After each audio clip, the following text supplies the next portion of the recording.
Olá, professor. Meu nome é João Vitor. Eu sou aluno do curso de Bacharelado em Ciência da Computação pela Universidade Federal de Alfenas e hoje eu vim apresentar um trabalho da disciplina de Ética. O objetivo desse trabalho é identificar uma situação em que esteja presente o questionamento moral do ponto de vista ético e, mais especificamente, num contexto que envolva a informática. Primeiramente, eu gostaria de falar sobre a definição de ética em si, que é a base da análise que eu utilizei nesse trabalho e o objeto de estudo da disciplina que cursei nesse período. A ética é o conjunto de padrões e valores morais de um grupo ou indivíduo. É a ciência que estuda os motivos que constroem e distorcem os padrões de comportamento do ser humano, resultando na convivência em sociedade. Também pode ser definida como o conjunto de padrões e valores morais de um grupo ou indivíduo. Adiante eu falarei sobre a aplicação da ética na análise de situações e de como esse será o tema discutido nesse vídeo.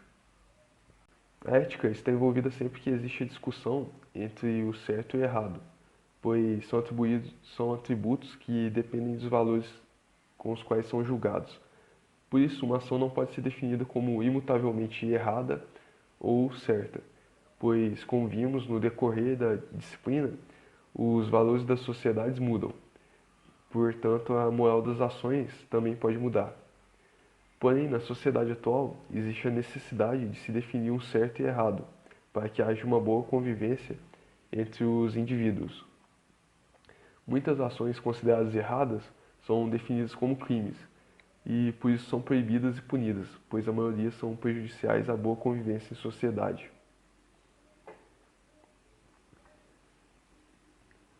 O tema que eu escolhi tratar nesse trabalho foi a seguinte notícia. O MPF, Ministério Público Federal, apresentou denúncia contra o grupo acusado de ter hackeado os telefones celulares de autoridades, entre elas do ministro da Justiça Sérgio Moro. Entre os integrantes do grupo estão Walter Delgatti Neto, preso em Ribeirão Preto.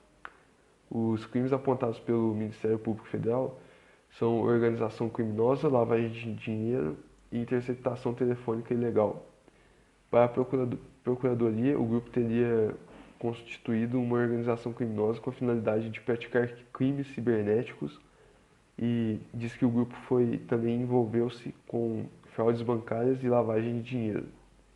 Segundo a Procuradoria, Walter Delgatti Neto seria o mentor do esquema. Ele foi preso no apartamento onde vivia em Ribeirão Preto, no mês de julho do ano passado. Além disso, aponta que o estudante Luiz Molição, preso em setembro e que era colega de turma de Walter Delgatti, teria sido a pessoa responsável por invadir os aparelhos das autoridades e teria intermediado o contato com o jornalista Greenwald. Greenwald, embora tenha sido denunciado, não foi investigado pela Polícia Federal.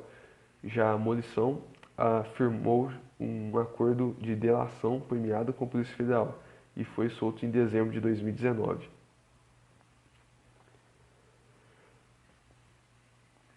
Então, como podemos ver, a ação descrita na notícia, o cybercrime, é algo capaz de gerar muito questionamento ético. O principal motivo disso é o quão recente isso é na história da humanidade. A discussão entre certo e errado é algo que existe há muitos anos. O primeiro filósofo a tratar da ética como uma área própria do conhecimento foi Aristóteles, que viveu há mais de 300 anos antes de Cristo. Já crimes da informação, informáticos do ramo da computação, começaram a acontecer por volta da década de 1960, se intensificaram por 1980 e hoje são algo comum. Por isso, não existe hoje princípios éticos históricos consolidados que lidem com situações específicas como essa. Um filósofo de 500 anos atrás, por exemplo, não imaginaria quais crimes, quais ações poderiam ser feitas utilizando um computador, por exemplo. Porém, existem discussões éticas que são atemporais, que podem ser aplicadas a casos como esse, da reportagem. Um exemplo que posso dar é a discussão ética ao redor do tema da privacidade. E eu creio que seria algo central de se discutir a moral por trás do crime realizado por Walter Delgatti Neto, principalmente a questão da privacidade, que foi invadida ao se invadir celulares de autoridades. Outro ponto ético que podemos desenvolver sobre essa reportagem é de que a ética não define a moral por meio de uma ação específica, por uma só propriedade dela, mas sim por todo um contexto. Essa reportagem existe uma parte que se refere ao ponto de vista da defesa do acusado, o que eu achei interessante, pois não mostra apenas um dos lados do fato, mas o ponto de vista dos envolvidos como um todo, com o objetivo de chegar-se à verdade do fato. Então eu vou ler esse ponto de vista que foi mostrado. O advogado Guilherme Rodrigues da Silva, que defende Luiz Molição, afirma que a defesa não se manifestará, pois ainda está analisando o teor da denúncia apresentado pelo MPF. O jornalista Greenwald se manifestou pelo Intercept Brasil, site do qual ele é editor, e disse que o jornalista não foi investigado pela Polícia Federal, tanto que não havia sido indicado, pois não existiam os mínimos indícios de ter cometido os crimes. Então, em suma, na minha opinião, o ponto central de questionamento ético, nesse caso apresentado, se dá em questão da ação de invasão de celulares, pois é claramente uma quebra do princípio da privacidade do indivíduo, no caso do indivíduo que teve o celular invadido, que nesse caso foi uma autoridade, o Sérgio Moro.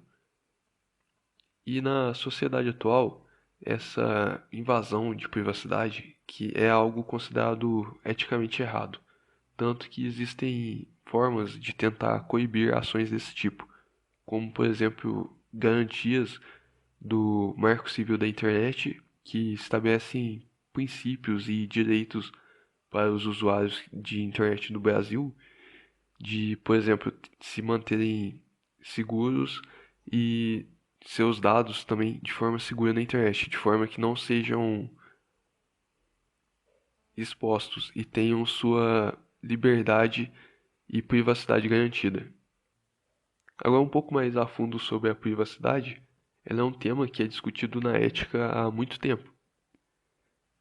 O conceito de privacidade pode ser definido como o direito de ser deixado em paz. E é um conceito que nasceu com a frase do jurista dos Estados Unidos, Louis Brandeis. Ele é tido como um dos responsáveis por criar a base do direito à privacidade.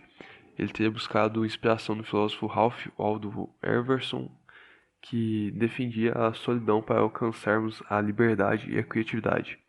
Tudo isso discutido antes de entrarmos na pós-modernidade e até antes da grande Lei Geral de Proteção de Dados. Mas por que esse conceito filosófico é tão atrelado à computação? Bom, primeiramente vamos entender por que isso ocorre. Essa relação pode ser entendida da seguinte forma: a tecnologia da informação trata de dados e informação, e muitas vezes esses dados e informações são de pessoas, e as pessoas têm os direitos sobre eles. Portanto, proteger os dados é proteger as pessoas.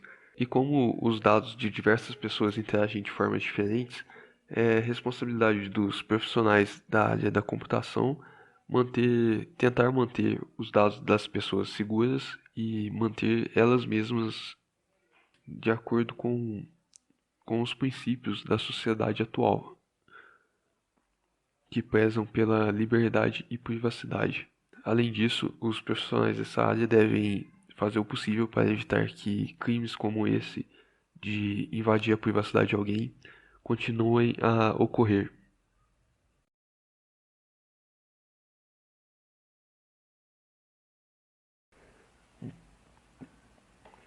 Como vimos, na sociedade atual existe a necessidade de se coibir ações prejudiciais ao bom convívio entre os indivíduos.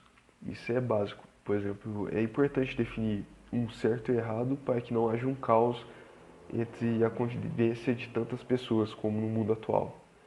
E por isso é fundamental o uso de conceitos éticos que são básicos e atemporais para definir a moral das consequências das ações modernas, como, por exemplo, visto aqui na atividade, crimes virtuais, que são algo recente na história humana, como o de invasão de celulares, que no caso seria um bom exemplo de uma ação antiética do ponto de vista do desrespeito da privacidade do indivíduo.